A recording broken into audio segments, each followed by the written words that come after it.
പ്രിയപ്പെട്ട സഹോദരി സഹോദരന്മാരെ, നിങ്ങൾക്ക് എൻ്റെ വിനീതമായ നമസ്കാരം. ഈ പ്രോഗ്രാമിലേക്ക് എല്ലാവർക്കും ഒരിക്കൽ കൂടി ഹാർദമായി സ്വാഗതം ചെയ്യുന്നു.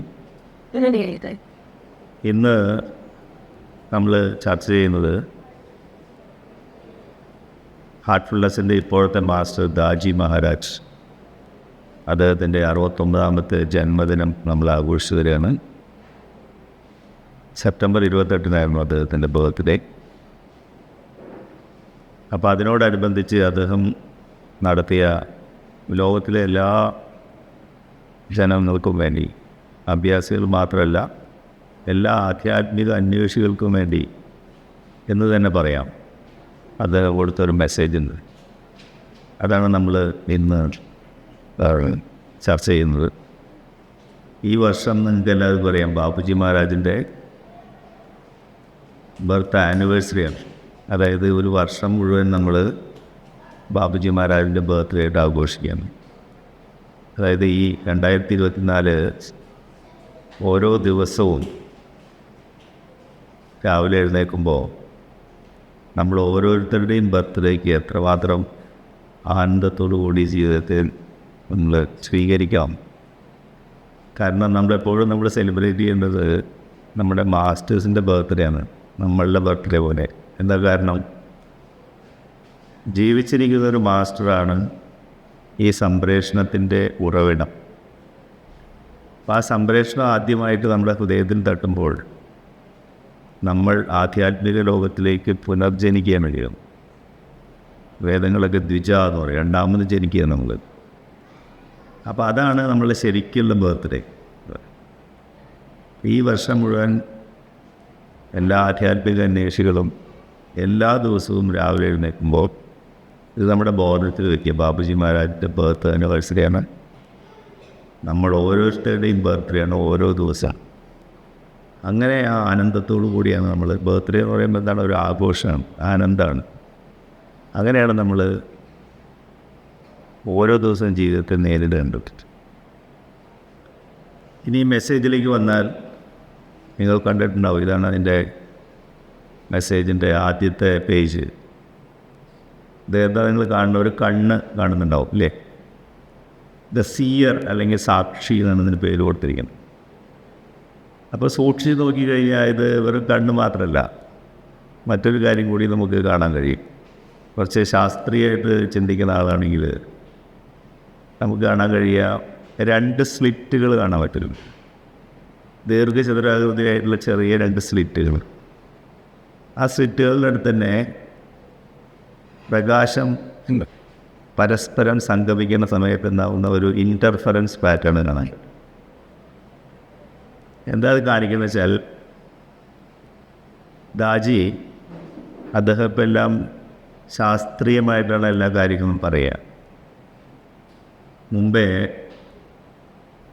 പണ്ട് കാലങ്ങളിലൊക്കെ ശാസ്ത്രജ്ഞന്മാർ ഏതെങ്കിലും സത്യം നമ്മളോട് പറയുമ്പോൾ അത് മതത്തിനും ആത്മീയതയ്ക്കും നിരക്കാത്തതാണെങ്കിൽ അന്നത്തെ കാലഘട്ടത്തിൽ അവർ ഈ ശാസ്ത്രജ്ഞനെ നശിപ്പിക്കുക, പ്രതികാര ബുദ്ധിയോടുകൂടി പെരുമാറും.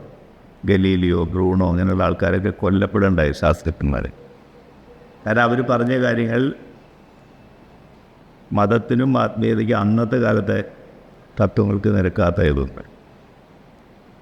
അപ്പോൾ മതങ്ങൾ ശാസ്ത്രത്തിനോട് പ്രതികാര ബുദ്ധി വെച്ച് പുലർത്താവുന്നതാണ്. ഇന്ന് നേരെ തിരിച്ചാണ്. അതായത് നമ്മൾ ഒരു ആത്മീയ തത്വം അല്ലെങ്കിൽ മതത്തിൻ്റെ ഒരു ആചാരം അത് അംഗീകരിക്കപ്പെടണമെങ്കിൽ അതിൻ്റെ ശാസ്ത്രീയ അടിത്തറയും കൂടി പറയേണ്ടതെന്നുള്ളത്.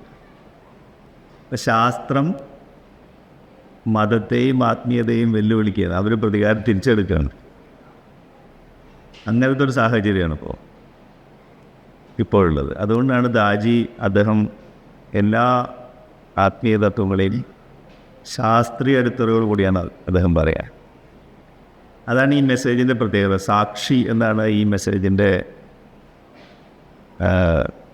തലവാചകമെങ്കിലും അതിൽ പറയുന്നത് സാക്ഷി എന്ന് പറഞ്ഞാൽ എന്താ? കണ്ണുള്ള ആൾ, കാണുന്ന ആൾ, ദൃഷ്ടാവ്, എപ്പോൾ നിരീക്ഷകൻ എന്നൊക്കെയാണ്. ഇത് ഉപനിഷത്തിൻ്റെ കാതലായ ആശയമാണ് ദൃഗ്ദൃശ്യ വിവേകം എന്ന് പറയുന്നത്. ദൃഷ്ടാവും ദൃശ്യവും അത് തമ്മിൽ എങ്ങനെ ബന്ധപ്പെട്ടിരിക്കണോ എന്നത് ഒരു ഉപനിഷത്തിനുണ്ട് മുഴുവനായിട്ട്. ഉദാഹരണത്തിന് നമ്മളൊരു കാഴ്ച കാണുന്നു. അപ്പോൾ നമ്മുടെ ഇന്ദ്രിയങ്ങൾ ഒരു വസ്തുവിനെ കാണുന്നു. അപ്പോൾ നമ്മുടെ ഇന്ദ്രിയങ്ങൾ, പഞ്ചേന്ദ്രിയങ്ങൾ വസ്തുവിനെക്കുറിച്ച് ബോധവാനാണ്. പക്ഷേ വസ്തു നമ്മുടെ ഇന്ദ്രിയങ്ങളെക്കുറിച്ച് ബോധവാനല്ല. അല്ലേ? ഞാൻ എൻ്റെ കൈ കാണുന്നു. അപ്പോൾ എൻ്റെ കൈയിനെക്കുറിച്ച് ഞാൻ ബോധവാനാണ്. പക്ഷേ എൻ്റെ കൈ എന്നെക്കുറിച്ച് ബോധവാനാണോ? അല്ല. ഇനി കുറച്ചും കൂടി ഉള്ളിലേക്ക് പോയി ആ ഇന്ദ്രിയങ്ങളുടെ വീണ്ടോർന്ന് മനസ്സിലെത്തിക്കഴിഞ്ഞാൽ നമ്മുടെ മനസ്സിന് ഇന്ദ്രിയങ്ങളെക്കുറിച്ച് ബോധവാനാണത്. ആ ഇന്ദ്രിയങ്ങൾ കൂടിയാണ് പുറത്തുള്ള വസ്തുക്കളെ അത് കാണുന്നത്. അപ്പോൾ ആഴത്തിൽ പോകുന്ന സമയത്ത് നമ്മുടെ കാഴ്ചയുടെ വ്യാപ്തി കൂടുന്നതായിട്ട് നമുക്ക് കാണാൻ പറ്റും. നേരെ മറിച്ച് നമ്മുടെ ഇന്ദ്രിയങ്ങളും വസ്തുക്കളും മനസ്സിനെക്കുറിച്ച് ബോധവാനാണോ? അല്ല. ഇനി കുറച്ചും കൂടി ആഴത്തിൽ നമ്മുടെ ബുദ്ധിയുടെ ലെവലിലേക്ക് പോയാലോ? ബുദ്ധി മനസ്സിൽ വരുന്ന ചിന്തകളെയും ഇന്ദ്രിയങ്ങളെയും വസ്തുക്കളെയും കുറിച്ച് ബോധവാനാണ്. പക്ഷേ ബുദ്ധിയെക്കുറിച്ച് വസ്തുക്കളോ ഇന്ദ്രിയങ്ങളോ മനസ്സോ ബോധവാനല്ല. അപ്പോൾ വീണ്ടും നമ്മുടെ കാഴ്ചയുടെ വ്യാപ്തി കൂടി. അങ്ങനെ നമ്മൾ ഉള്ളിലേക്ക് പോയി നമ്മുടെ അഹം എന്നുള്ള ഭാവത്തിൽ എത്തുന്നു. അപ്പോൾ അഹം എന്നുള്ള ഭാവം നമ്മുടെ ഐഡൻറ്റിറ്റി ഉള്ളതുകൊണ്ടാണ് നമ്മളുടെ ബുദ്ധിയും നമ്മുടെ മനസ്സ്, നമ്മളെ ഇന്ദ്രിയങ്ങളും വസ്തുക്കളെയും കുറിച്ച് നമ്മൾ ബോധവാനാവുന്നു. വീണ്ടും ആഴത്തിലേക്ക് പോയാലോ? ഇതിനെല്ലാത്തിനും അടിസ്ഥാനമായിട്ടുള്ള സാക്ഷിയാരാണ്? ആത്മാവാണ്. ആത്മാവിൻ്റെ പ്രകാശത്തിലാണ് ഈ അഹം എന്നുള്ള നമ്മുടെ ഐഡൻറ്റിറ്റി, നമ്മുടെ ബുദ്ധി, മനസ്സ്, ഇന്ദ്രിയങ്ങൾ, വസ്തുക്കളൊക്കെ ശോഭിക്കുന്നു. അപ്പോൾ യഥാർത്ഥത്തിലുള്ള ദൃഷ്ടാവ് ആരാണെന്ന് ചോദിച്ചാൽ ആത്മാവാണ്. ഈ തത്വമാണ് ഒരു ഉപനിഷത്തിൽ ദൃഗ്ദൃശ്യ വിവേകം എന്ന് പറഞ്ഞിട്ട് പറയുന്നത്. ദൃഷ്ടാവും ദൃശ്യവും തമ്മിലുള്ള വിവേകപൂർവമായിട്ടുള്ള ഒരു അവതരണം. ഇനി ആധുനിക ശാസ്ത്രത്തിലേക്ക് വന്നാൽ ക്വാണ്ടം മെക്കാനിക്സ്, അതായത് ഏറ്റവും ലേറ്റസ്റ്റ് ആയിട്ടുള്ള ഹെയ്സൻബർഗ് എന്ന് പറഞ്ഞ ശാസ്ത്രജ്ഞൻ, അദ്ദേഹത്തിൻ്റെ അൺസർട്ടനിറ്റി പ്രിൻസിപ്പിൾ വളരെ ഫേമസ് ആണ്. അതിലൊരു ഡബിൾ സ്ലിറ്റ് എക്സ്പെരിമെൻറ്റിനെ കുറിച്ച് പറയുന്നത്. 4 സ്ലിറ്റുകളാണ് അതിൽ കാണുന്നത്. ആ ഡബിൾ സ്ലിറ്റ് എക്സ്പെരിമെൻറ്റ് എന്താ വെച്ചാൽ ഇലക്ട്രോൺസ് അത് കണികാരൂപത്തിലാണോ തരംഗരൂപത്തിലാണോ എന്നുള്ളതാണ് ശാസ്ത്രജ്ഞന്മാരുടെ ഒരു സംശയം. ഇപ്പോൾ ഇലക്ട്രോൺസിനെ 2 സ്ലിറ്റുകളിലുള്ള കൂടെ അയച്ച് അപ്പുറത്തൊരു സ്ക്രീൻ വെച്ചു. അപ്പോൾ സ്ക്രീൻ വെച്ച് കഴിഞ്ഞാൽ ഇത് കണികാരൂപത്തിലാണ് ഈ ഇലക്ട്രോൺസ് പോകുന്നതെങ്കിൽ ആ സ്ക്രീനിൽ 2 സ്ലിറ്റുകൾ അവിടെ അതിൻ്റെ ഇമേജായിട്ട് കാണും. അങ്ങനെയല്ലേ വേണ്ട? പ്രകാശം അതിൻ്റെ ഉള്ളിൽ കൂടെ കടന്നുപോയി അപ്പുറത്ത് അതിൻ്റെ ഒരു ഇമേജ് കാണണം. പക്ഷേ ശാസ്ത്രജ്ഞന്മാർ കണ്ടു ഈ 2 സ്ലിറ്റിന് പകരം ഒരു സ്പെക്ട്രം ഓഫ് സ്ലിറ്റ്സ്, കുറേ സ്ലിറ്റുകൾ അടുപ്പിച്ചടുപ്പിച്ചടിച്ച് കാണുന്നു. അതായത് കണികയല്ല, തരംഗരൂപത്തിൽ സഞ്ചരിക്കുമ്പോൾ ആ തരംഗങ്ങൾ തമ്മിൽ പരസ്പരം ഇൻ്റർഫിയർ ചെയ്യുന്ന സമയത്തുള്ള അവിടുന്ന് ഒരു പാറ്റേണാണ് അതിൽ കാണുന്നത്.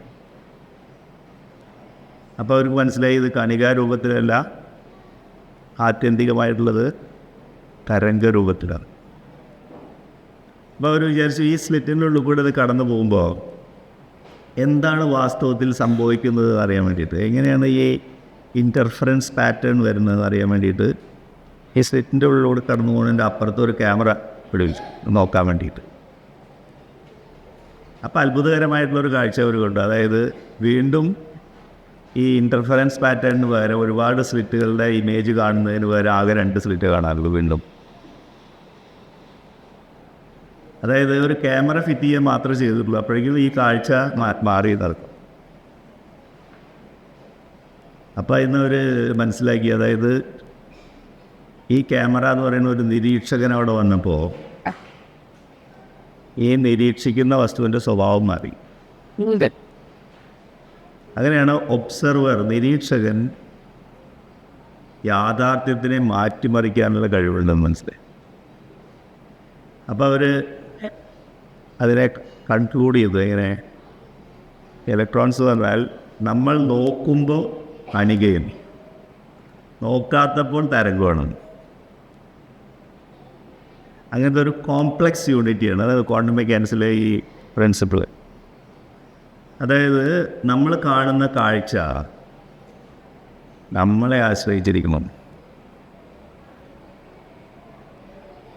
അപ്പം നമ്മുടെ ദൃഷ്ടി അനുസരിച്ച് എങ്ങനെയാണ് നമ്മൾ നോക്കുന്നത് അതിനനുസരിച്ച് കാഴ്ച വ്യത്യസ്തമായിരിക്കും.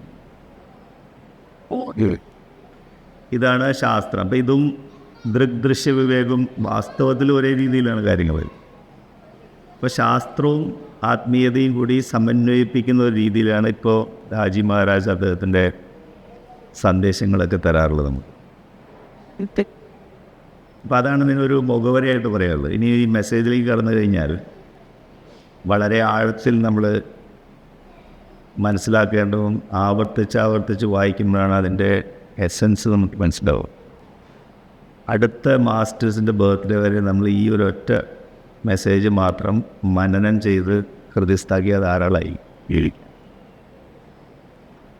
അതിൽ അദ്ദേഹം പറയുന്നത് ഒരു മഹാപുരുഷനെ നമ്മൾ ദർശിക്കുക എന്ന് പറയുന്ന മഹത്തായ ഒരു അവസരമാണ്. മഹാപുരുഷൻ ഗുരു നമ്മൾ ദർശിക്കുക, കാണുക നമ്മളെ കണ്ണുകൊണ്ട്. അങ്ങനെ കാണുമ്പോൾ ആ കാഴ്ച നമ്മുടെ ആന്തരികമായ ഹൃദയത്തിൻ്റെ ദർപ്പണത്തിൽ അത് ആദ്യം പ്രതിഫലിച്ച് അതിന് ശേഷമാണ് നമ്മൾ കാണുന്നത്. അപ്പോൾ ഈ ആന്തരികമായ ദർപ്പണത്തിൽ പ്രതിഫലനം എങ്ങനെയാണോ അതനുസരിച്ചാണ് ഈ ബാഹ്യമായിട്ടുള്ള കാഴ്ച.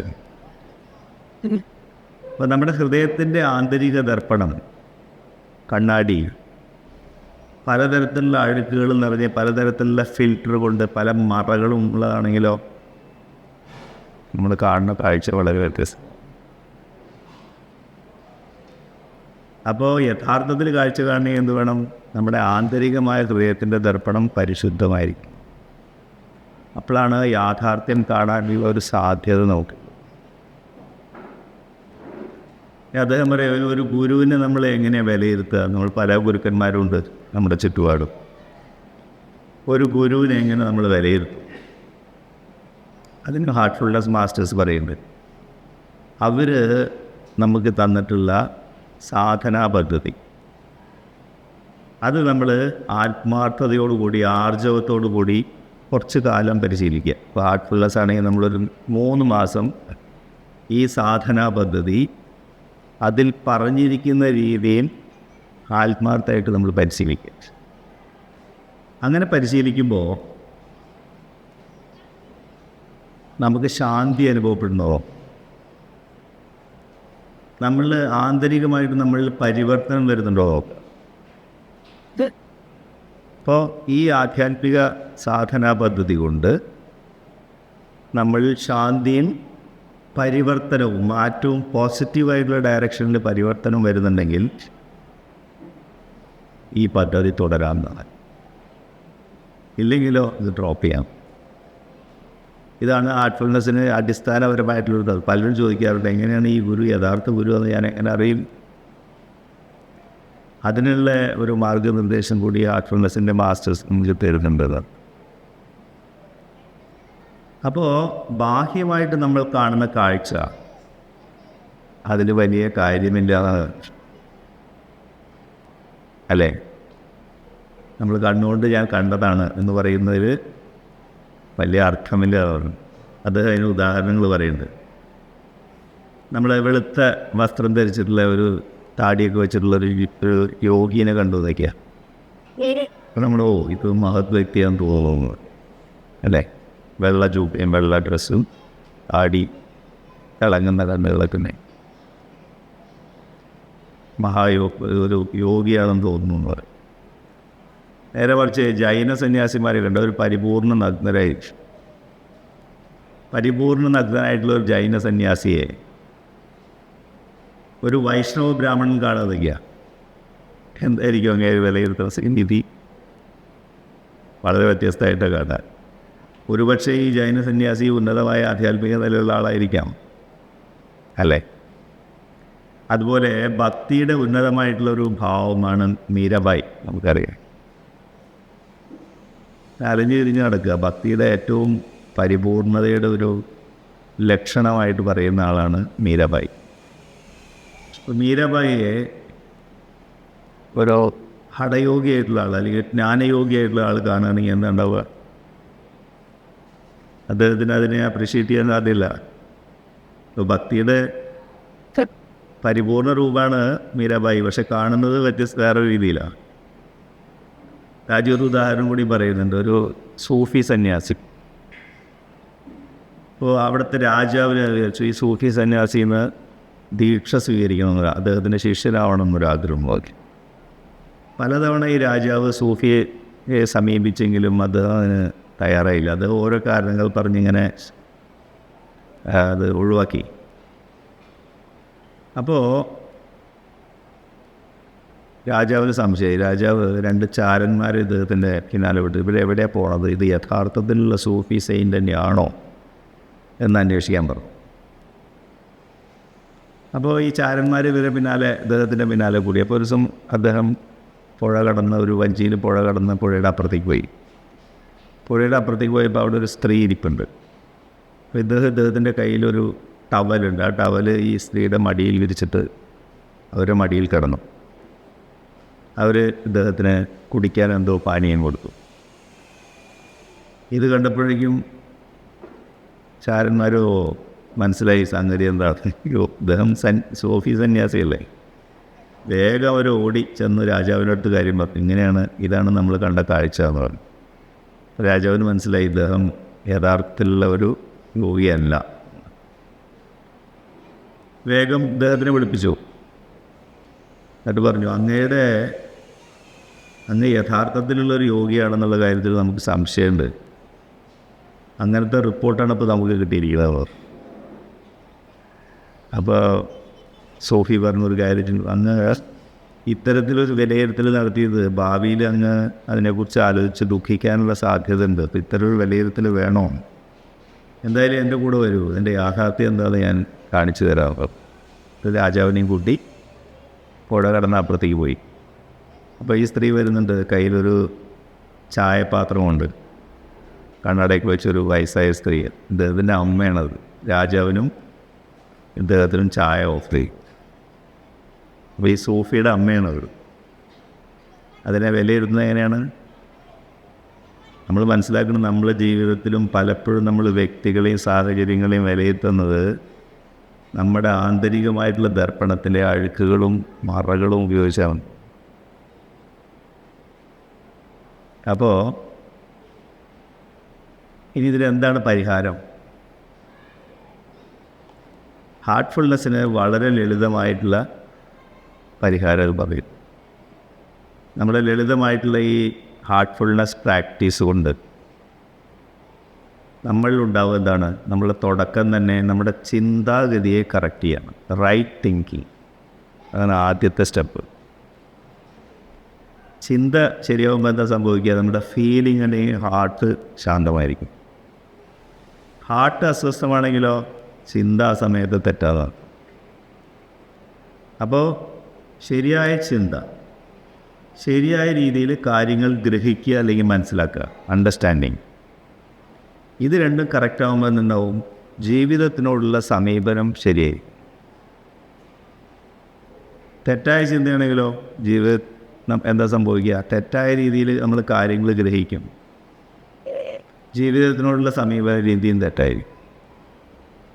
ഈ തെറ്റായ രീതിയിൽ കാര്യങ്ങൾ ഗ്രഹിച്ചാലുള്ള പ്രശ്നം എന്താ? അത് തെറ്റായിട്ടുള്ള രീതിയിലേക്ക് നീങ്ങും. അതൊന്ന് വീണ്ടും തെറ്റായിട്ടുള്ള രീതിയിൽ കാര്യങ്ങൾ ഗ്രഹിക്കാൻ തുടങ്ങും. ഒരു തെറ്റിൽ നിന്ന് ഇങ്ങനെ നിരന്തരമായിട്ട് തെറ്റുകളിലേക്ക് നമ്മൾ പോയിക്കൊണ്ടേയിരിക്കും. അപ്പോൾ ശരിയിലേക്കും വീണ്ടും ശരിയിലേക്കും അങ്ങനെ പോകും. തെറ്റും അതുപോലെ തന്നെയാണ്. അപ്പോൾ മൊത്തത്തിൽ നമ്മുടെ ജീവിതം തെറ്റായ സമീപന രീതിയായിരിക്കും. അപ്പോൾ ഹാർട്ട്ഫുൾനെസ്, ഈ ഒരൊറ്റ കാര്യം നമ്മൾ ശരിക്കും മനസ്സിലാക്കിയാൽ ഹാർട്ട്ഫുൾനെസ് കംപ്ലീറ്റ് ആയി. എന്താണ്? Right thinking, correct understanding, honest approach to life. അപ്പോൾ എന്താ സംഭവിക്കുക? ഈ ശരിയായ രീതിയിലുള്ള ചിന്തയും മനസ്സിലാക്കലും സമീപന രീതിയും തന്നെ നമ്മളെ സംസ്കാരം പുതിയതായിട്ടുണ്ടാകുന്നത് സ്റ്റോപ്പാവുന്നതാണ്. പുതിയ സംസ്കാരങ്ങൾ ഫോം ചെയ്യുന്നത് തെറ്റായിട്ടുള്ള ചിന്താഗതിയാണ് സംസ്കാരങ്ങളുണ്ടാവാൻ കർമ്മഫലങ്ങൾ ഉണ്ടാവും. കാരണം നമ്മൾ വളരെ ശ്രദ്ധിക്കണത് നമ്മളൊരു കാര്യം ശരിയായ രീതിയിലല്ല മനസ്സിലാക്കണമെങ്കിൽ അതിൻ്റെ പരിണിത ഫലം എന്ന് പറയുന്നത് ഒരു മുദ്ര നമ്മുടെ ഉള്ളിൽ വീഴും. ഇതിനെക്കുറിച്ച് നമ്മൾ ആവേണ്ട ആവശ്യകതയുണ്ട്. അതല്ല, ശരിയായ ചിന്താഗതിയാണെങ്കിൽ നമുക്ക് എപ്പോഴും ഒരു ഫ്ലെക്സിബിലിറ്റി ഉണ്ടാവും. അതായത് ഒരു കാര്യത്തിൽ നമ്മളിങ്ങനെ കടുംപിടുത്തുണ്ടാവില്ല. ബാബുജി മഹാരാജ് പറയും, പ്രകൃതിയുടെ വഴി എന്ന് പറഞ്ഞാൽ വൈരുദ്ധ്യങ്ങളാണ് നിറച്ച്, ഡൈവേഴ്സിറ്റിയാണ് നേച്ചറിൽ മുഴുവൻ. അപ്പോൾ ഒരേ മാതിരിയല്ല എല്ലാം. അപ്പോൾ ഒരു വിവേകിയായിട്ടുള്ള ആൾ, യോഗിയായിട്ടുള്ള ആളെ സംബന്ധിച്ചിടത്തോളം ഒരു കാര്യത്തെക്കുറിച്ചുള്ള അഭിപ്രായം എല്ലാ സാഹചര്യത്തിലും ഒരുപോലെ ആവില്ല. ഒരു കാര്യത്തിൽ ഒരു സമയത്ത് പറഞ്ഞ അഭിപ്രായം വേറൊരു സാഹചര്യത്തിൽ ഇതേ അഭിപ്രായത്തിന് വേറൊരു അഭിപ്രായമാണ് അദ്ദേഹം പറയുക. അപ്പോൾ നമ്മൾ അന്ന് ഇത് എങ്ങനെയല്ലോ പറഞ്ഞ് ഇന്നെന്ത് ഇങ്ങനെ പറയാൻ. ഇപ്പോൾ മാസ്റ്റേഴ്സ് തന്നെ ഓരോ സാഹചര്യത്തിൽ അവർ പറയുന്ന സത്യത്തിൻ്റെ ആഴം വ്യത്യസ്തമാണ്. ഇതെന്താ അന്ന് അങ്ങനെയല്ലോ പറഞ്ഞു, ഇന്നെന്താ ഇങ്ങനെയെന്ന് പറഞ്ഞാൽ എന്താ അർത്ഥം? എന്താ, നമ്മൾ റിജിഡാണ്, അല്ലെങ്കിൽ നമ്മൾ കടുംപിടുത്തം നമ്മുടെ ഉള്ളതാണ്. ഇപ്പോൾ ഫ്ലെക്സിബിലിറ്റി എന്ന് പറയുന്നത് പ്രകൃതിയുടെ സ്വഭാവമാണ്. Right thinking, correct understanding, honest approach to life എന്നതിൻ്റെ പരിണിതഫലമാണ്. അപ്പോൾ ആ റിജിഡിറ്റി നമുക്ക് ഉണ്ടാകാൻ പാടില്ല. ഇംഗ്ലീഷിൽ അതിനെ ഡോഗ്മാറ്റിക് എന്ന് പറയും. അത് അഹങ്കാരത്തിൻ്റെ ലക്ഷണമാണ്. മാസ്റ്റർ എന്ന് പറയാ, ഡോഗ്മാറ്റിക് എന്ന് പറഞ്ഞാൽ DOG തുടങ്ങുന്നത്, അത് തിരിക്കുക. ഇപ്പോൾ ഗോഡ്മാറ്റിക് എന്ന് പറഞ്ഞാൽ ഈശ്വരനെ അടിസ്ഥാനമാക്കിയിട്ട് നമ്മൾ കാര്യങ്ങൾ കാണുക, അതായത് ഹൃദയത്തിൻ്റെ വഴിയാണ്. അപ്പോൾ കടുംപിടുത്തം എന്ന് പറയുന്നത് അഹങ്കാരത്തിൻ്റെ വഴിയും, ഫ്ലെക്സിബിലിറ്റി എന്ന് പറയുന്നത് ഹൃദയത്തിൻ്റെ വഴിയാണ്. ഇത് നമ്മൾ മനസ്സിലാക്കേണ്ടത്, ഇത് നമ്മൾ ഇത്രയും കൂടെ ആലോചിച്ചിട്ടുണ്ടാവില്ല അതായിരിക്കും. അതാണ് അത്രയും ആഴത്തിലുള്ളൊരു സത്യമാണത്. നമ്മളൊക്കെ ദിവസേന പല പല കാര്യങ്ങളിൽ ഇടപെടുമ്പോൾ നമുക്ക് സംഭവിക്കുന്നതാണ്. പക്ഷെ നമ്മൾ അത്രയും കൂടെ ആലോചിക്കില്ല. അതിൻ്റെ പരമായിട്ട് എന്താണ്, ഓരോ നിമിഷവും നമ്മുടെ ഉള്ളിൽ മുദ്രകൾ വീണുകൊണ്ടിരിക്കുക. ഇനി അപ്പോൾ ശരിയായിട്ടുള്ള അണ്ടർസ്റ്റാൻഡിങ്, കാര്യങ്ങൾ ഗ്രഹിക്കുക, വ്യക്തമായ രീതിയിലൊരു കാഴ്ച കാണുക. അതെങ്ങനെയാണ് തുടങ്ങുക നമ്മുടെ ജീവിതത്തിൽ? ഇത് നമ്മൾ പരിശീലിച്ചെടുക്കേണ്ടതാണ്. ചെറുപ്പത്തിൽ തന്നെ നമ്മൾ കുട്ടികളെ ആയിരിക്കുമ്പോൾ തന്നെ കുട്ടികളോട് ഈ നിരീക്ഷിക്കാനുള്ള പാഠവും വളർത്തിയെടുക്കാൻ പറ്റും. ശ്രദ്ധയും നിരീക്ഷണവും അത് കുട്ടികളുടെ ബോധപൂർവ്വം നമ്മൾ പരിശീലിപ്പിക്കണം. എങ്ങനെയാണ്? കുട്ടികൾ സാധനം കാണുന്ന സമയത്ത് എന്താ കണ്ടുകൊണ്ടിരിക്കുന്നത്? ഇപ്പം എന്താ കാണുന്ന? ഒരു മരം മാത്രമേ ഉള്ളൂ. മരത്തിൽ പക്ഷികളുണ്ട്. ഏതൊക്കെ പക്ഷികളുള്ളത്? പക്ഷികളുടെ ശബ്ദം കേൾക്കുന്നുണ്ടോ? കാഴ്ച മാറിയിട്ട് കേൾക്കുന്നുണ്ടോ? ഏത് പക്ഷിയാണ് ഈ ശബ്ദം ഉണ്ടാക്കുന്നത്? അപ്പോൾ ആദ്യം കാഴ്ചയെ നമ്മൾ നിരീക്ഷിക്കും, കാണുന്ന കാഴ്ചകളെ. അത് കഴിഞ്ഞ് കേൾക്കുന്ന കാര്യങ്ങളെ നമ്മൾ നിരീക്ഷിക്കുമോ? കുട്ടികൾ ട്രെയിൻ ചെയ്യുന്നത്. അതിന് പകരം അവരെ അതങ്ങനെയല്ല ഇങ്ങനെയല്ല എന്ന് പറഞ്ഞിട്ട് നമ്മൾ ഫിക്സ് ചെയ്യാൻ പാടില്ല. അവരെ കാണാനും കേൾക്കാനും നിരീക്ഷിക്കാനും നമ്മൾ പരിശീലിപ്പിക്കേണ്ടത്. ഇനി അത് കഴിഞ്ഞാലോ, ഇപ്പോൾ എന്താണ് മോനെ ഹാർട്ടിൽ ഫീൽ ചെയ്യുന്നത്, അല്ലെങ്കിൽ മോളെ ഹാർട്ടിൽ നല്ലതാണോ ഫീൽ ചെയ്യുന്നത്, മോശമാണോ ഫീൽ ചെയ്യുന്നത്? അപ്പോൾ ഫീലിംഗ് ലെവലിലേക്ക് അവർ പോകും. മോശമായിട്ടാണ് ഫീൽ ചെയ്യുന്ന സമയത്ത് ഹൃദയത്തിൻ്റെ അവസ്ഥ എന്താണ്ട് എങ്ങനെയുണ്ടെന്ന് ചോദിക്കുക. ഹെവിയാണോ ലൈറ്റാണോ? കുട്ടികളോട് ഇതൊക്കെ അവർക്ക് മനസ്സിലാവും. എന്താ കാരണം? ഒരു കാര്യം ശരിയാണോ തെറ്റാണെന്ന് 3 വയസ്സുള്ള കുട്ടിക്ക് വരെ അറിയാം. ഒരു കുട്ടിയുടെ കയ്യിൽ നിന്ന് ഒരു കുപ്പി ഗ്ലാസ് താഴെ വീണ ഉടനെ കുട്ടി കരയും. എന്തുകൊണ്ടാണ്? അത് ശരിയല്ലാതെ അറിയാം. എങ്ങനെയത് പഠിപ്പിച്ചിട്ടാണോ? അല്ല. അപ്പോൾ ഇവിടെ എന്താ സംഭവിക്കുന്നത്? നമ്മൾ കാണുന്ന കാഴ്ചയെ നിരീക്ഷിക്കണോ, കേൾക്കുന്നതിനെ നിരീക്ഷിക്കണോ, നമ്മുടെ ഫീലിങ്സിനെ നിരീക്ഷിക്കണോ? ഇങ്ങനെയാണ് കുട്ടികളെ പരിശീലിപ്പിച്ചെടുക്കുന്നത്. അതിന് പകരം നമ്മൾ കുട്ടികളോട് അതങ്ങനെയല്ല ഇതിങ്ങനെയാണെന്നൊക്കെ പറയാൻ തുടങ്ങിയാൽ ഈ നിരീക്ഷിക്കാനുള്ള പാഠവും അവർക്ക് നഷ്ടപ്പെടും. കുട്ടികളെ വളർത്തുമ്പോൾ തന്നെ നമ്മൾ വളരെ കെയർഫുള്ളായിട്ടിരിക്കണം ഈ കാര്യത്തിൽ. ഇനി മുതിർന്നു വന്ന് നമ്മൾ അഭ്യാസമായി കഴിഞ്ഞാലോ, മെഡിറ്റേഷൻ തുടങ്ങി നിൽക്കുക. മെഡിറ്റേഷനിൽ വളരെ ശ്രദ്ധാപൂർവ്വം നമ്മൾ നിരീക്ഷിക്കണം.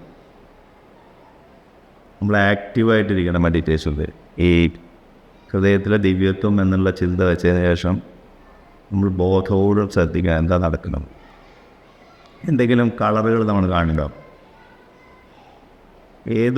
നമ്മുടെ ഏത് ഭാഗത്താണ് ഹൃദയത്തിൻ്റെ വൈബ്രേഷൻസ് അനുഭവപ്പെടുന്നത്? അത് ഇടത്തെ ഭാഗത്താണോ വലത്തെ ഭാഗത്താണോ? ഇടത്തെ ഭാഗത്ത് മുകളിലാണോ വലത്തെ ഭാഗത്ത് മുകളിലാണോ? അതോ ഇടത്തെ ഭാഗത്ത് താഴെയാണോ വലത്തെ ഭാഗത്ത് മുകളിലാണോ? നമ്മൾ ശ്രദ്ധിക്കണം. നമ്മുടെ ഹൃദയത്തിൻ്റെ ഫീലിംഗ് എന്താണ്? ഹൃദയം നമ്മൾ ഹെവി ആയിട്ടാണോ ഫീൽ ചെയ്യുന്നത്, ലൈറ്റായിട്ടാണോ ഫീൽ ചെയ്യുന്നത്? ഹെവി ആണെങ്കിൽ എവിടെയാണ് ഹെവിനെസ്? മേലെയോ താഴെയോ? ഇപ്പോൾ ഹൃദയത്തിന് 4 ഭാഗമായിട്ട് നമ്മൾ നെഞ്ചിനെ തിരിച്ചു കഴിഞ്ഞാൽ താഴെയാണോ മേലെയാണോ, ലെഫ്റ്റിലാണോ റൈറ്റിലാണോ? ഇങ്ങനെ നിരീക്ഷിച്ച് നമ്മൾ പ്രിസെപ്റ്ററോട് പറയണം, ഇതാണ് ഇത്രയും ഫീലിംഗാണ് എനിക്കുണ്ടായത് എന്നുള്ളത്. നമ്മൾ എന്ത് കേട്ടു, എന്ത് കണ്ടു, എന്ത് വൈബ്രേഷനാണ്, എന്ത് ഫീലിംഗാണെന്നൊക്കെ പ്രിസെപ്റ്റേഴ്സിനോട് നമ്മൾ സംവേദിച്ച് കഴിഞ്ഞാൽ, സെറ്റിങ് കഴിഞ്ഞ് പറഞ്ഞാൽ അവർ ചെയ്ത വർക്കുമായിട്ട്, ആ സ്പിരിച്വൽ വർക്കുമായിട്ട് ബന്ധപ്പെടുത്തിയ കാര്യങ്ങൾ കൂടുതൽ മനസ്സിലാക്കാൻ സാധിക്കുക. അപ്പോൾ ചില കാര്യങ്ങൾ പ്രിസെപ്റ്റർമാർക്ക് തിരിച്ചും ഷെയർ ചെയ്യാൻ പറ്റും. അപ്പോൾ ഈ നിരീക്ഷണ പാഠവും ശ്രദ്ധയും ചെറുപ്പം മുതലേ നമ്മൾ വളർത്തിക്കൊണ്ട് വരേണ്ടതാണ്. കുട്ടികളിൽ നമ്മൾ അവരെ സഹായിക്കണം. മുതിർന്നു കഴിഞ്ഞാൽ മെഡിറ്റേഷനിലും നമ്മളത് ചെയ്യേണ്ടത്. അപ്പോൾ ഇതാണ് അതിൻ്റെ പരിഹാരമായിട്ടുള്ള സംഗതി. ഇനി നമ്മൾ ആലോചിക്കാം,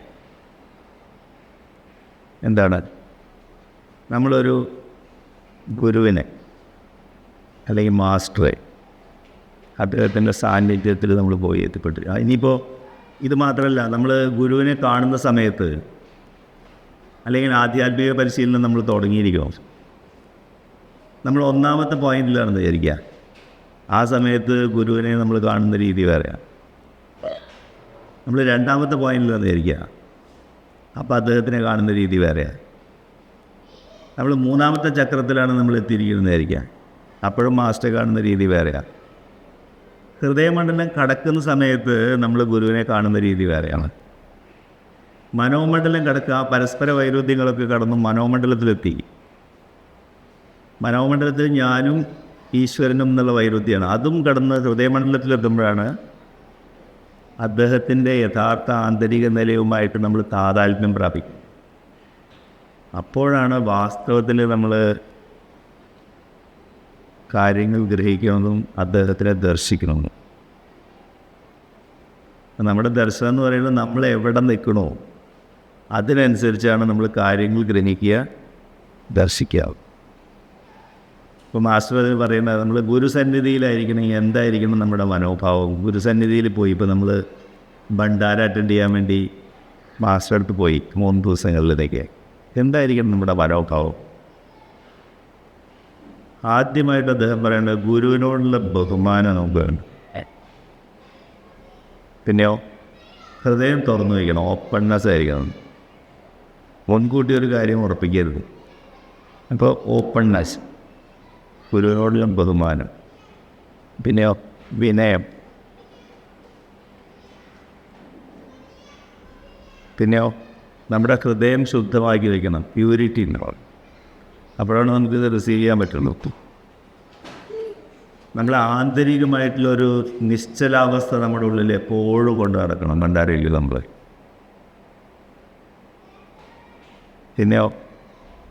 പിന്നെ കംപ്ലീറ്റ് പ്രത്യാഹാരമായിരിക്കും. എല്ലാ ഇന്ദ്രിയങ്ങളെയും ഉള്ളിലേക്ക് വലിച്ച് ഹൃദയത്തിൽ മാത്രമായിരിക്കും നമ്മുടെ അറ്റൻഷൻ.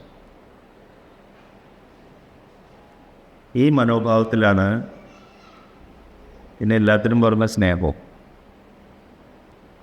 ഈ മനോഭാവത്തിലാണ് നമ്മൾ ഭണ്ഡാര അറ്റൻഡ് ചെയ്യുന്ന സമയത്ത് ഒരു ഭണ്ഡാര തന്നെ വളരെ ആഴത്തിൽ നമ്മളുടെ ഉള്ളിൽ മാറ്റങ്ങൾ വരുത്താനും, മാറ്റങ്ങൾ വരുത്താമെന്ന് പറയുന്നത് നമ്മൾ കുറച്ചും കൂടി വ്യക്തമായിട്ട് കാര്യങ്ങൾ കാണാൻ, നമ്മുടെ ദർശനം കറക്റ്റായിരിക്കുന്ന. ഇനി അദ്ദേഹം അതിനൊരു ഉദാഹരണം പറയുകയാണ്. ഇപ്പോൾ മഹാഭാരതത്തിൽ അർജുനനോട് പല കാര്യങ്ങളും പറഞ്ഞു. അർജുന വിഷാദത്തിൽ നിന്ന് അർജുനനെ പുറത്തേക്ക് കൊണ്ടുവരാൻ വേണ്ടിയിട്ട് കൃഷ്ണൻ. എന്തൊക്കെ പറഞ്ഞിട്ട് അദ്ദേഹം വീണ്ടും യുദ്ധം ചെയ്യാൻ തയ്യാറാവുന്നില്ല. യുക്തിയുക്തം കാര്യങ്ങളിങ്ങനെ പറഞ്ഞു, അദ്ദേഹവും പറഞ്ഞു, ഭഗവാനും പറഞ്ഞു. പക്ഷേ വീണ്ടും അസ്ത്രം എടുത്ത് യുദ്ധം ചെയ്യാൻ അദ്ദേഹം തയ്യാറാവുന്നില്ല. അപ്പോഴാണ് അവസാനത്തെ ആയുധം ഭഗവാൻ ഉപയോഗിക്കുന്നത്, വിശ്വരൂപ ദർശനം. പ്രപഞ്ചം മുഴുവൻ നിറഞ്ഞു നിൽക്കുന്ന പരമാത്മാവിൻ്റെ രൂപം അദ്ദേഹം കാണിച്ചു കൊടുക്കുകയാണ്. എന്നിട്ട് പറഞ്ഞു, അവസാനം ഓർഡർ ചെയ്യുന്നു, അർജുന, പ്രപഞ്ചം മുഴുവൻ നിറഞ്ഞു നിൽക്കുന്ന പരമാത്മാവ് ആണ് ഞാൻ, നീ ഞാൻ പറയുന്ന അനുസരിക്കുന്നു. പക്ഷെ വളരെ കരുണോട് കൂടിയാണ്, സ്റ്റെപ്പ് ബൈ സ്റ്റെപ്പായിട്ടാണ് ഭഗവാൻ ഇതൊക്കെ പറയുന്നത്. അപ്പോഴാണ് അർജുനൻ പറയുന്നത്, ഇനി അങ്ങ് പറയണ എല്ലാം ഞാൻ അനുസരിച്ചോളാം. ഇതേ വിശ്വരൂപ ദർശനം ഉന്നതമായിട്ടുള്ള ആധ്യാത്മിക നിലയിലുള്ള വേറെ രണ്ടാൾക്കാരുണ്ടായിരുന്നു അവിടെ അപ്പുറത്ത് നിൽക്കുന്നവർ, അവരും കണ്ടിട്ടുണ്ട്. ഭീഷ്മാചാര്യരും കണ്ടു, ദ്രോണാചാര്യരും ഈ വിശ്വരൂപം കണ്ടതാണ്. അപ്പോൾ അവർക്കൊരു അത്ഭുതം തോന്നി ഭഗവാനെക്കുറിച്ച്. ഇപ്പോൾ വിശ്വരൂപ ദർശനം മഹാഭാരത യുദ്ധസമയത്ത് 3 പേര് കണ്ടിട്ടുണ്ട്: അർജുനൻ, ഭീഷ്മർ, ദ്രോണർ. അപ്പോൾ ഈ വിശ്വരൂപ ദർശനം കൊണ്ട് അർജുനൻ അസ്ത്രം ഉയർത്താൻ തീരുമാനിച്ചു, ആയുധം. ഭീഷ്മരപ്പം എന്താണ് ചെയ്യേണ്ടതെന്ന്, ഈ വിശ്വരൂപ ദർശനം കൊണ്ട് തന്നെ അസ്ത്രം താഴെ വേണ്ട മതി എന്ന് പറഞ്ഞ് ശ്രീകൃഷ്ണനെ അഭയം പ്രാപിക്കുകയല്ല അദ്ദേഹം ചെയ്യേണ്ടിരുന്നത്. ദ്രോണാചാര്യർ എന്താ ചെയ്യേണ്ടിയിരുന്നത്, ഇതാണ് അപ്പുറത്ത് നിൽക്കുന്ന ആൾ ഭഗവാനാണ്, അദ്ദേഹത്തിനെതിരെയാണ് നമ്മൾ യുദ്ധം ചെയ്യാൻ വന്നിരിക്കുന്നത് എന്ന് പറഞ്ഞിട്ട് അദ്ദേഹം അസ്ത്രം താഴെയിട്ട് ഭഗവാനെ ശരണാഗതി ചെയ്യേണ്ടി വേണ്ടായിരുന്നു. ഒരുപക്ഷെ അതിനുള്ളൊരു അവസരം കൊടുത്തായിരിക്കും ഭഗവാൻ അവർക്ക് രണ്ടുപേർക്കും കൂടി ഇത് കാണിച്ചു കൊടുക്കുന്നത്. വാസ്തവം പറഞ്ഞാൽ ഈ വിശ്വരൂപ ദർശനം കൊണ്ട് അവർക്ക് 3 പേർക്കും കാര്യമായിട്ടുള്ള ഗുണം കിട്ടിയില്ല. അർജുനൻ കർമ്മനിരതനായി, പക്ഷെ അതിനുശേഷം പിന്നീടുള്ള കാലത്ത് അർജുനൻ ഇതൊക്കെ മറന്നുപോയി. ഭഗവത്ഗീതയിൽ വിശ്വരൂപ ദർശനമൊക്കെ അർജുനൻ മറന്നുപോകുന്ന കാഴ്ചയാണ് യുദ്ധത്തിന് ശേഷമുള്ള പല സംഭവങ്ങളും നമ്മൾ കണ്ടാൽ നമുക്ക് മനസ്സിലാവും. അതായത് ഈ വിശ്വരൂപ ദർശനം അന്ന് ആർക്കും ഉപകാരമായിട്ടില്ല എന്ന്.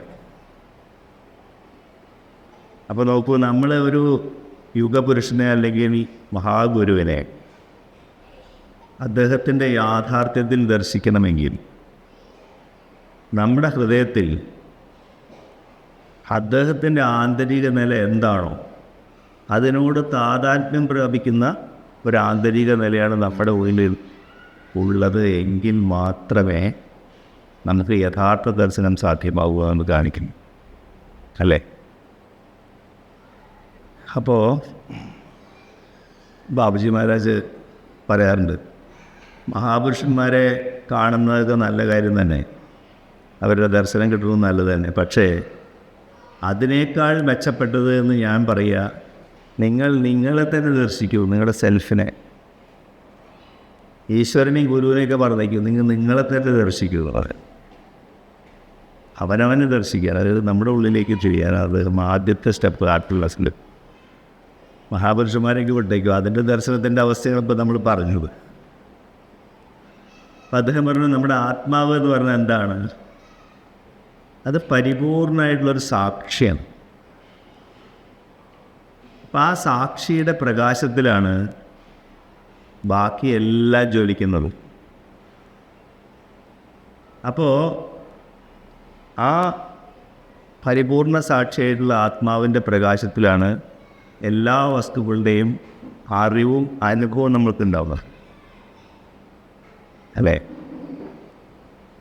അത് നമ്മുടെ ഉള്ളിലാണത്, നമ്മുടെ അന്തര്യാമിനാണത്. അതിനെയാണ് നമ്മൾ ആദ്യം ദർശിക്കേണ്ടതെന്ന് പറയണത്.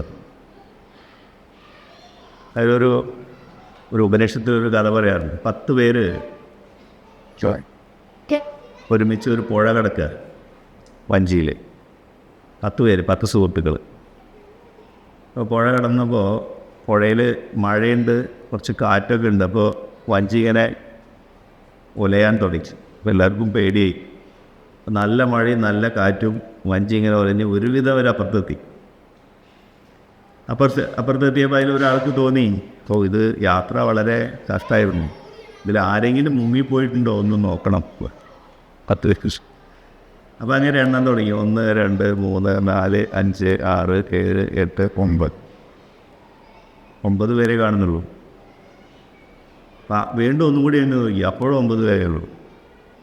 അദ്ദേഹം ഉടനെ കരയാൻ തുടങ്ങി. അയ്യോ, ഒരാൾ പോയിട്ടുണ്ട്, ഒരാൾ വെള്ളത്തിൽ മുങ്ങിപ്പോയിട്ടുണ്ട്. മറ്റേ ആൾ പറഞ്ഞു, ശരി ഞാനൊന്ന് എണ്ണി നോക്കട്ടെ. അത് എണ്ണി 1 2 3 4, അപ്പോഴും 9 ഉള്ളൂ. 2-3 പേര് എണ്ണി നോക്കി, അപ്പോൾ എല്ലാവർക്കും 9 ഉള്ളൂ. അപ്പോൾ അവർ ഉറപ്പിച്ചു, എന്താണ്, ഒരാൾ മുങ്ങിയിരിക്കുന്നു. അപ്പോൾ അവരെല്ലാവരും കരയാൻ തുടങ്ങി. അപ്പോൾ ഉപനിഷത്തിൽ പറയണം, അപ്പോഴാണ് ഒരു യോഗി വര്യൻ അതിൽ വരിക. എന്തിനാണ് നിങ്ങൾ കരയണമെന്ന് ചോദിച്ചു. അപ്പോൾ പറഞ്ഞു, ഞങ്ങൾ 10 പേര് പുഴയിൽ വഞ്ചി കിടന്ന് പുറത്തേക്ക് വന്നപ്പോൾ 9 പേരേ ഉള്ളൂ, ഒരാൾ മുങ്ങിപ്പോയി, ആ വിഷമത്തിലാണ്. അപ്പോൾ യോഗി ഒറ്റ നോട്ടത്തിൽ മനസ്സിലായി ഇത് 10 പേരുണ്ടത്, 9 പേരല്ല. അപ്പോൾ അദ്ദേഹം ഒന്നും കൂടി എണ്ണാൻ പറഞ്ഞു ഒരാളുണ്ട്. അപ്പോൾ ഒരാൾ 1 2 3 4 9 വരെ എണ്ണി. അപ്പോൾ യോഗി ഇദ്ദേഹത്തിൻ്റെ കൈ പിടിച്ചിട്ട് 10 എന്നിട്ട് ഇങ്ങോട്ട് തിരിച്ചു വരും. 10ാമത്തെ ആളാരാണ്? ഞാൻ തന്നെയാണ്. അതാണ് ആത്മാവിൻ്റെ പ്രത്യേകത. പലപ്പോഴും ആത്മാവ് എല്ലാത്തിൻ്റെയും സാക്ഷിയായതുകൊണ്ടും കർത്താവായതുകൊണ്ടും അതിനെ നമുക്ക് ദർശിക്കാൻ സാധ്യമല്ല. അതുകൊണ്ട് അതിനെ ഉണ്ടാക്കുക. അപ്പോൾ അതിൻ്റെ ദർശനത്തിലുള്ള ശ്രമം വളരെ അനിവാര്യമാണെന്ന്. അപ്പോൾ ആത്മാവിൻ്റെ പ്രകാശത്തിൽ നമ്മുടെ ബോധത്തിൻ്റെ മേഖല പ്രകാശിതമാകുന്നു. ബോധത്തിൻ്റെ മേഖല എന്ന് പറഞ്ഞാൽ എന്താണ്? നമ്മുടെ ചിത്തം, മനസ്സ്, ബുദ്ധി, അഹങ്കാരം അടങ്ങുന്ന ബോധത്തിൻ്റെ മേഖല ആത്മാവിൻ്റെ പ്രകാശത്തിൽ പ്രകാശിതമാവും. അപ്പോഴാണ് നമ്മൾ വസ്തുക്കളെ കുറിച്ച് അറിയുന്നതും അനുഭവിക്കുന്നതും. അപ്പോൾ ഈ ബോധത്തിൻ്റെ മേഖലയിൽ നമ്മുടെ സംസ്കാരങ്ങൾ, ചിത്തവൃത്തികൾ, അതുപോലെ തന്നെ അഹങ്കാരം, മറ്റഴുക്കുകളും കൂടി ചേർന്ന് എന്താ ഉണ്ടാവുക? നമ്മളെ കാഴ്ച വ്യത്യസ്തമാകും. പ്രകാശിപ്പിക്കുന്ന ആത്മാവാണെങ്കിലും ബോധത്തിൻ്റെ മേഖല പ്രകാശിച്ചിട്ടുണ്ടെങ്കിലും ഈ മാലിന്യങ്ങളും മനോമുദ്രണങ്ങളും കൊണ്ട് കാഴ്ച വികലമായി.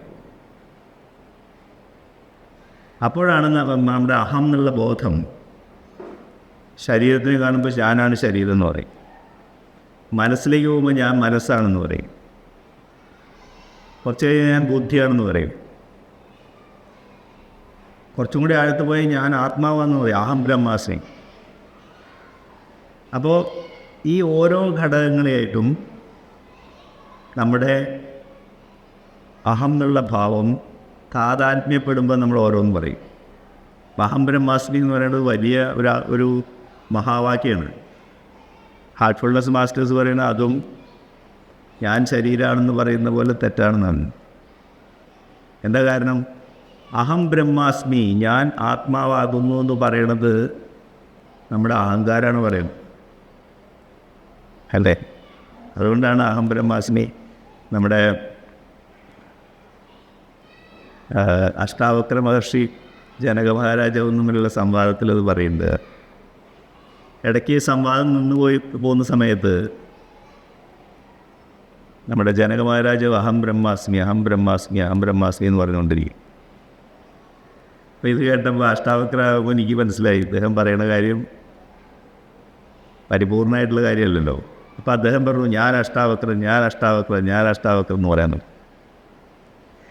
അപ്പോൾ ഇത് കേട്ട് അസ്വസ്ഥരായിട്ടുള്ള ജനക മഹാരാജാവ് പറഞ്ഞു, അങ്ങ് അഷ്ടാവക്രനാണെന്ന് എല്ലാവർക്കും അറിയില്ലേ, പിന്നെന്തിനത് ഇങ്ങനെ പറഞ്ഞുകൊണ്ടിരിക്കുന്ന വെച്ചു. അപ്പോൾ അഷ്ടാവക്രൻ തിരിച്ചു ചോദിച്ചു, അങ്ങ് ബ്രഹ്മമാണെന്ന് എല്ലാവർക്കും അറിയാമല്ലോ, പിന്നെന്തിനാ അങ്ങ് തന്നെ ഇതിങ്ങനെ പറഞ്ഞുകൊണ്ടിരിക്കുന്നത്? അങ്ങേക്കത് ഉറപ്പില്ലേ? അപ്പോൾ അദ്ദേഹം എന്തിനു വേണ്ടിയിട്ട് ശ്രമിക്കുന്നത്? ഈ അഹം ബ്രഹ്മാസ്മി എന്ന് പറയുന്ന വാക്ക് പോലും അഹങ്കാരത്തിൻ്റെ ഭാഗമായിട്ടാണ് പ്രതിഫലിക്കണമെങ്കിൽ അത് അർത്ഥശൂന്യമാണ്. അതിനെ ക്ലേശങ്ങൾ എന്ന് പറയാം. നമ്മുടെ പതഞ്ജലി മഹർഷി ക്ലേശം എന്ന് പറഞ്ഞാൽ അവിദ്യ, അസ്മിത, രാഗം, ദ്വേഷം, അഭിനിവേശം, ഇതാണ് ക്ലേശങ്ങൾ. ജീവിതത്തിലെ ക്ലേശങ്ങളെക്കുറിച്ച് പറയുന്നത്. ക്ലേശങ്ങൾ, ബുദ്ധിമുട്ടുകൾ തുടങ്ങുന്ന അവിദ്യയാണ്. ഇപ്പോൾ 10 പേരിൽ 9 ആളെ കാണാറുള്ളൂ എന്ന് പറഞ്ഞാൽ അജ്ഞത കൊണ്ട് പറയണതാണ്, അല്ലേ? 10ാമത്തെ ആൾ ഞാനാണെന്ന് അറിയാതെ ആത്മാവിൻ്റെ പ്രകാശം ദർശിക്കാതെയാണ് ഈ അജ്ഞത കൊണ്ടാണ് പറയുന്നത്. അതാണ് അവിടെ അജ്ഞത. ആ അജ്ഞതയിൽ നിന്ന് തൊട്ടടുത്ത സ്റ്റേജ് അസ്മിത. അസ്മിത എന്ന് പറഞ്ഞാൽ ഞാൻ എന്നുള്ള ഭാവം, ഈഗോ ആണ് അസ്മിത. നമ്മൾ സ്മിത എന്ന് പേരിടുക, അസ്മിത ആരും പേരിടില്ല. അപ്പോൾ അസ്മിത എന്ന് പറഞ്ഞാൽ ഈഗോ, ആംനെസ് എന്നുള്ള അർത്ഥമാണ്, ഞാൻ എന്നുള്ള ഭാവം, അഹങ്കാരം. അപ്പോൾ അവിദ്യയിൽ നിന്നാണ് അസ്മിത ഉണ്ടാവുന്നത്. അതായത് അജ്ഞാനത്തിൽ നിന്ന് നമുക്ക് അഹങ്കാരം എന്നുള്ള ബോധം ഉണ്ടാവുന്നുണ്ട്.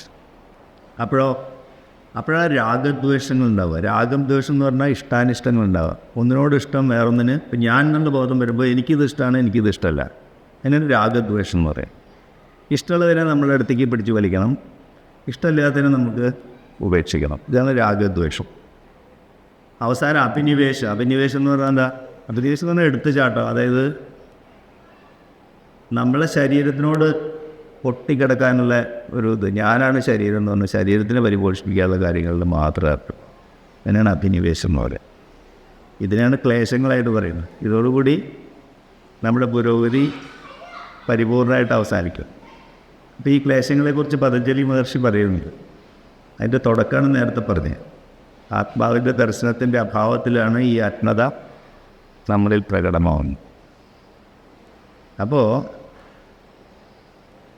എന്തായെന്ന് വ്യക്തമാവുന്നത്, ഈ ആത്മാവ് അതിൻ്റെ പ്രകാശത്തിലാണ് എല്ലാ വസ്തുക്കളെയും നമ്മൾ ദർശിക്കുന്നതെന്നാണ്. അതായത് ആത്മാവ് തന്നെയാണ് പ്രപഞ്ചത്തിലെ എല്ലാ വസ്തുക്കളെയും പ്രകാശപൂരിതമാക്കിയിട്ട് നമുക്ക് കാണിച്ചു തരുന്നത്.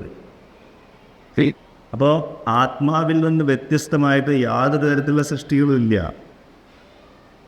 അപ്പോൾ ആത്മാവിൽ നിന്ന് വ്യത്യസ്തമായിട്ട് ഒന്നുമില്ലെങ്കിൽ പിന്നെ എങ്ങനെ നമ്മൾ വസ്തുക്കളോട് ഇഷ്ടാനിഷ്ടങ്ങൾ വരും? ആത്മാവിൻ്റെ പ്രകാശത്തിലാണ് ജ്വലിക്കുന്നത്. വസ്തുക്കൾ ന്യൂട്രലാണ്. ആത്മാവിൻ്റെ പ്രകാശത്തിൽ ഇതിങ്ങനെയാണ് അങ്ങനെയാണെന്ന് തോന്നണമാണ്. അപ്പോൾ ഉദാഹരണത്തിന് ആലോചിച്ചു, ഇപ്പം ഞാൻ എന്ന് നമ്മൾ പറയുന്നില്ലേ? ഞാൻ എന്ന് പറയാത്ത കാര്യം മരിച്ച ഒരാൾ ഞാൻ എന്ന് പറയുമോ? ഇല്ല. ആത്മാവ് നമ്മളെ വിട്ടുപോയി നമ്മൾ ഞാൻ എന്ന് പറയുമോ? ഇല്ല. അപ്പോൾ ഈ ആത്മാവാണ് എന്നെക്കൊണ്ട് ഞാൻ എന്ന് പറയിപ്പിക്കുന്നത്.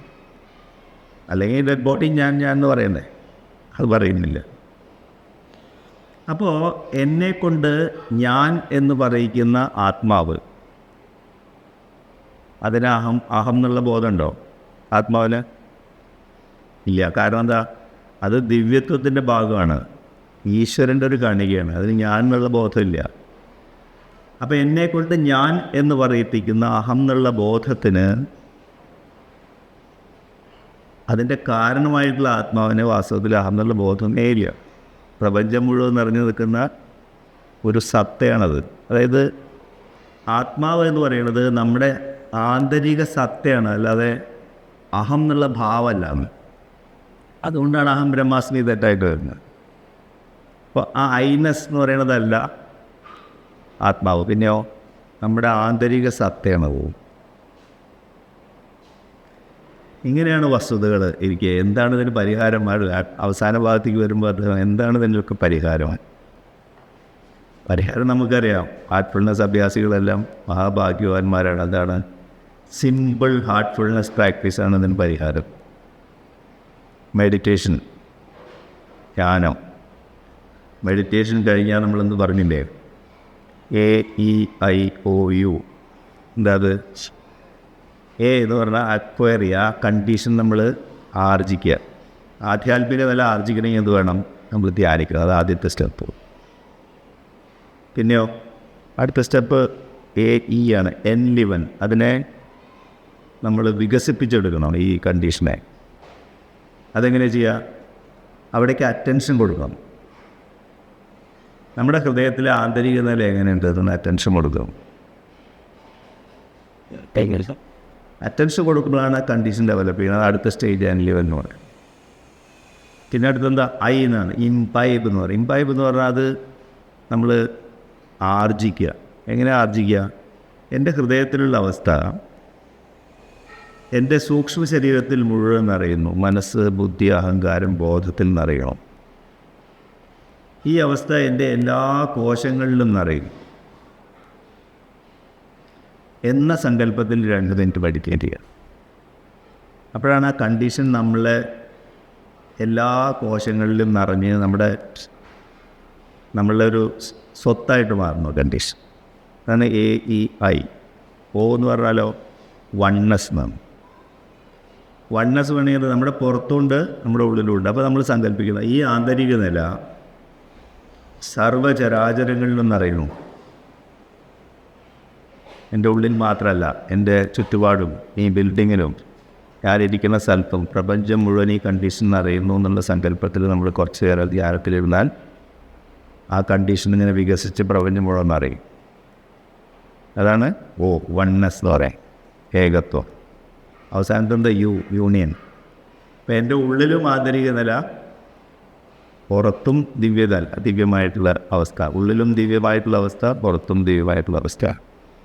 അപ്പം ആ ദിവ്യത്വത്തിൽ ഞാൻ അലിഞ്ഞു ചേരുന്നു. ആ കണ്ടീഷൻ മാത്രം നിലനിൽക്കുള്ളൂ, ഞാനതിൽ അലിഞ്ഞില്ലാണ്ടാവും. അതാണ് യൂണിയൻ അല്ലെങ്കിൽ ഏകത്വം എന്ന് പറയും.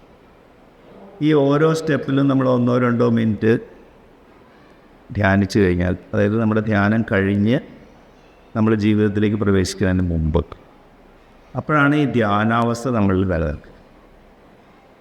പിന്നെ പകലെപ്പോൾ വേണമെങ്കിലും നമുക്ക് ഈ കണ്ടീഷൻ നമുക്ക് തിരിച്ചു വിളിക്കാം. അതിനെ നിരന്തര സ്മരണ. ഇപ്പോൾ ധ്യാനം AEIOU നിരന്തര സ്മരണയാണ് ഇതിലേക്കുള്ള വഴി. ഇനി നമ്മൾ ഓരോ പ്രവൃത്തികൾ ജീവിതത്തിൽ ചെയ്യുന്ന സമയത്ത് എന്ത് വേണം? 3 കാര്യങ്ങൾ മാസ്റ്റേഴ്സ് അവിടെ ശ്രദ്ധിക്കാൻ പറയാം.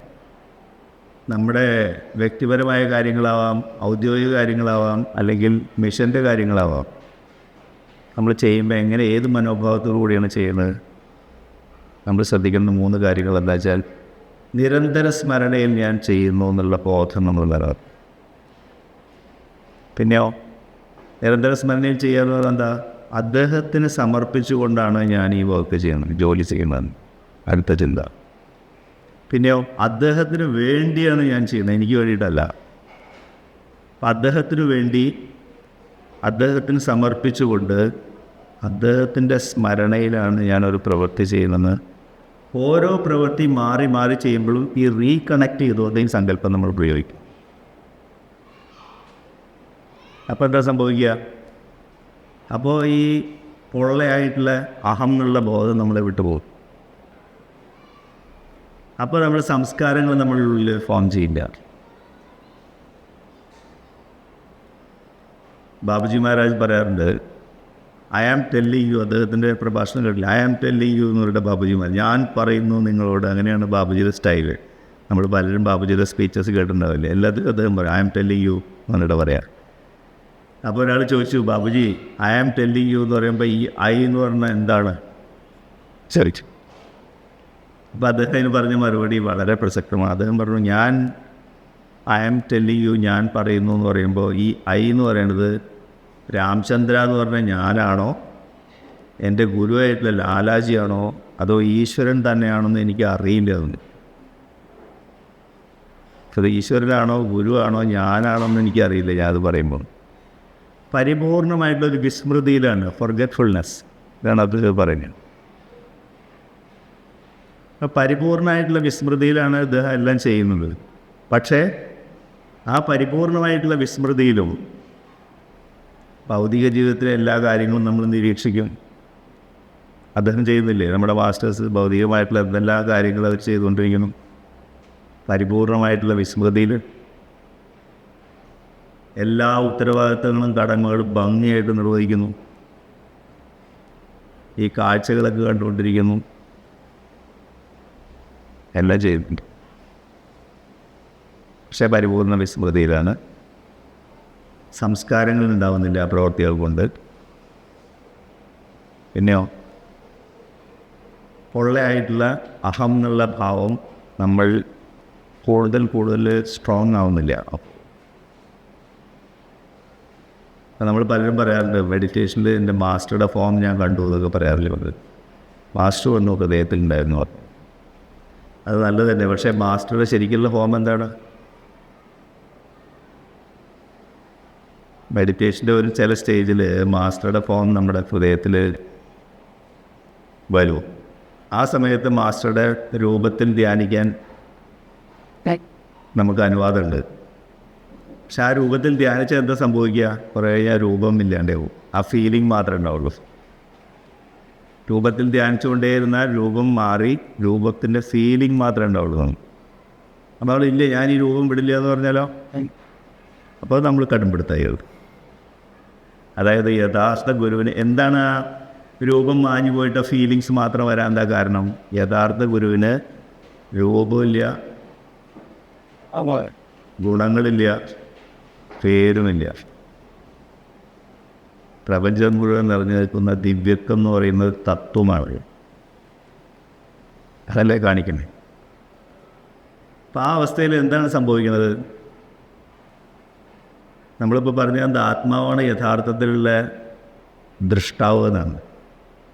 ദൃശ്യങ്ങളൊക്കെ ആത്മാവിൻ്റെ പ്രകാശത്തിലാണ് ജ്വലിക്കുന്നത്, അത് ന്യൂട്രലാണ്. അപ്പോൾ ആ അവസ്ഥയിൽ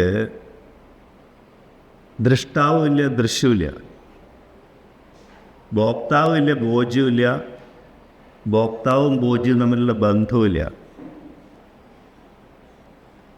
സാക്ഷിഭാവം എന്ന് പറഞ്ഞാൽ ഉന്നതമായ ഭാവം മാത്രമേ ഉള്ളൂ. ലയാവസ്ഥ അല്ലെങ്കിൽ സാക്ഷിഭാവം എന്നുള്ള അത് ഉന്നതമായ ആധ്യാത്മിക നിലയാണ്. സാക്ഷിഭാവം, അതിലേക്കാണ് നമ്മുടെ യാത്ര. അപ്പോൾ ഉന്നതമായിട്ടുള്ള ആധ്യാത്മികതയുടെ സാക്ഷിഭാവമാണ് നമ്മൾ ആദ്യം മനസ്സിലാക്കി സാധനയിലൂടെ നമ്മുടെ ജീവിതത്തിൻ്റെ ഭാഗമാക്കി കൊണ്ടുവരിക. അപ്പോഴാണ് നമ്മുടെ ജീവിതത്തിൻ്റെ യഥാർത്ഥത്തിൽ ലക്ഷ്യം സഫലമാവുന്നത്. ഇപ്പോൾ ഈ മാസ്റ്റേഴ്സ് ബർത്ത്ഡേ ആഘോഷിക്കുന്ന സമയത്ത് ആ സാക്ഷിഭാവം നമ്മുടെ ഉള്ളിൽ സ്ഥായിയായി നിൽക്കാൻ വേണ്ടി അദ്ദേഹം നമ്മെ അനുഗ്രഹിക്കട്ടെ. Thank you. നമസ്കാരം.